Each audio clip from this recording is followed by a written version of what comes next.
Oh yeah! First try. Beginner's luck. You're a champion. Everyone invite you to your sports teams.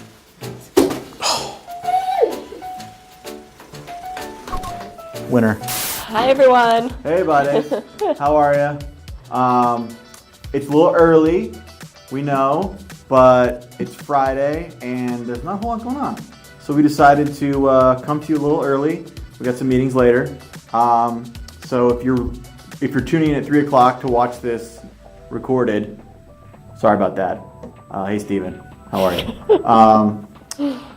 Anyway, not too much going on this week, very slow, but we did have a few bills that passed out of the legislature on their way to the governor.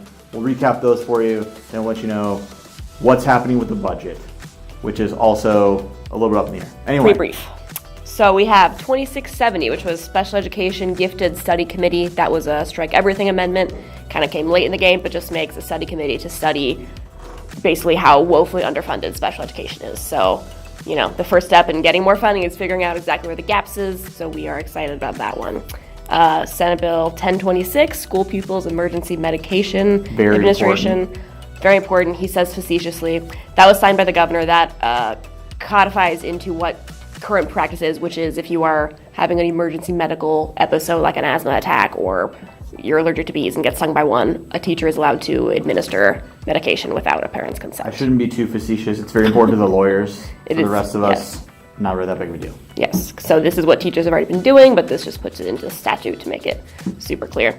And then another one was 1111, which was the state seal for fine arts proficiency, Mr. Boyer's baby. Was also signed by the governor, so, you know, another sticker for diplomas. Yay. Well, yeah. It's what we got. We got biliteracy, fine arts, civics, personal finance. So you go four potential stickers on state seals if you want. Yeah. Next one, real quick, 1161 was school facilities revisions. That's the one we've been talking about for a little while. Finally got final passed out of the Senate. On its way to the governor's desk. It basically now is mostly good for school districts, actually. I think that it allows schools some flexibility in space use and have it not count against their unoccupied space. But most importantly, it requires the school facilities board to keep a detailed accounting of how space is used in schools, not just whether you have this many students in this much space and therefore this much space is unused. So that's actually good for districts, I think. And the other part that was controversial about this a little bit was it does include some lease language. We got that down to if you're renewing a lease for a tenant at your school district and you're going to increase the lease amount, you have to provide them a justification for why you're increasing the lease amount. And then the other part was about leasing or selling or leasing vacant structures.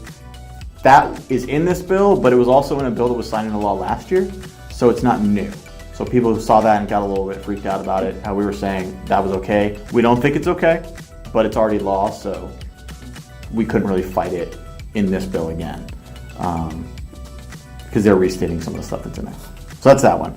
Other one, we have talked about, gotten some news this week, at least if you're listening to NPR, like the nerds that some of us are. 1147, that's the vape bill, was amended this week to remove most of the stuff that school district governing boards would have found problematic about regulating tobacco. Still some district officials and some board members who are concerned about the policy in general around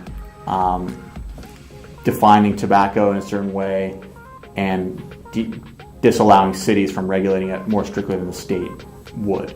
So we still have some concerned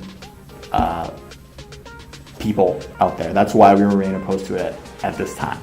That's pretty much it for bills. Budget-wise, there was a brief kerfluffle earlier this week. An excited kerfluffle, not a bad one. Yeah, that the House moved to introduce budget bills, or permission to introduce budget bills, and was like, it's coming! Not coming yet. But the Senate has said they want to introduce bills on Monday. So is the House. Yeah. So we'll see. What we've been hearing isn't really soup yet.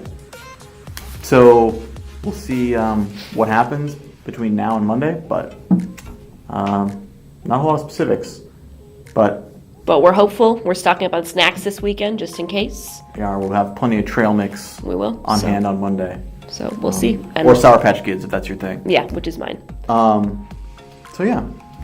But so if you guys don't follow us on Twitter already, you should do that because Chris and I will be giving updates if and when they come. We have a special GR Twitter account Yes. at AZSBA_GR. So that's where we'll be posting updates about what's going on. And AZ Ed News, Brooke and Lisa will also be on the trail. So we'll keep you guys posted. All right, that's it from the World Headquarters of ASBA. Have a good Friday. Have a good weekend. We'll see you next week. Bye, guys.